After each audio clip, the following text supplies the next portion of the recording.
আসসালামু আলাইকুম রহমতুল্লাহ। আলহামদুলিল্লাহ ওয়াহদা ওয়াসসালাতু আসসালামু আলা মাল্লা নাবিয়া বাদা আম্মা বাদ। প্রিয় দর্শক,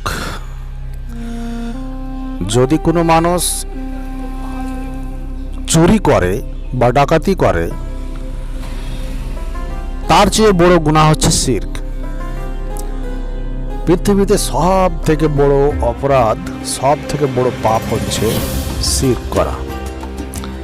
যদি কোনো মানুষ শিরকের গুনাহ জেনে হোক না জেনে হোক করে নেয়, তাহলে তাকে এই পৃথিবীতে বেঁচে থাকতে থাকতে আল্লাহর নিকট তওবা করতে হবে। অন্যথায় কিয়ামতের মাঠে সেই শিরকের গুনাহ আল্লাহ সুবহানাহু ওয়া তাআলা ক্ষমা করবেন না।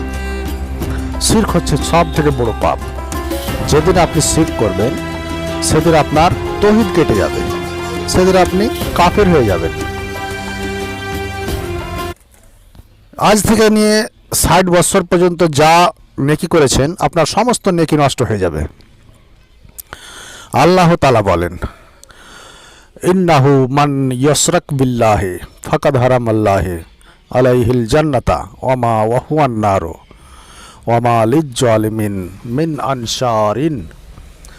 অর্থাৎ আল্লাহ সুবহানাহু ওয়া তাআলা বলেন যে নিশ্চয় যে ব্যক্তি আল্লাহর সাথে শরীকদার স্থাপন করলো, আল্লাহ তার জন্য জান্নাত হারাম করে দিয়েছেন এবং তার বসস্থান হচ্ছে জাহান্নাম। আর অত্যাচারীদের সেদিন কোনো সহযোগীকারী থাকবে না। কিয়ামতের মাঠে অত্যাচারীদের কোনো সহযোগীকারী থাকবে না। যারা অত্যাচার করে শিরক করবে, তাদের কোনো সহযোগীকারী থাকবে না। সূরা মায়দা আয়াত নম্বর 72।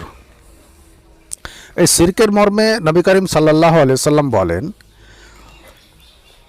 আব্দুল্লাহ ইবনে মাসউদ রাদিয়াল্লাহু তাআলা আনহু বলেন, এক ব্যক্তি রাসূল সাল্লাল্লাহু আলাইহি ওয়াসাল্লামকে জিজ্ঞেস করলেন যে হে আল্লাহর রাসূল সাল্লাল্লাহু আলাইহি ওয়াসাল্লাম, আল্লাহর নিকট কোন গুনাহটি সবচেয়ে বড়?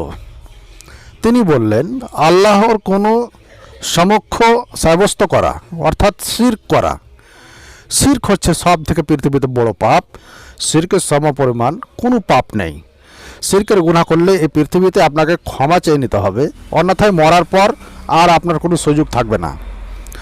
শিরক থেকে বাঁচুন, অন্তত শিরক থেকে বাঁচুন। নেকি না করবেন না করেন, কিন্তু শিরক থেকে বাঁচুন।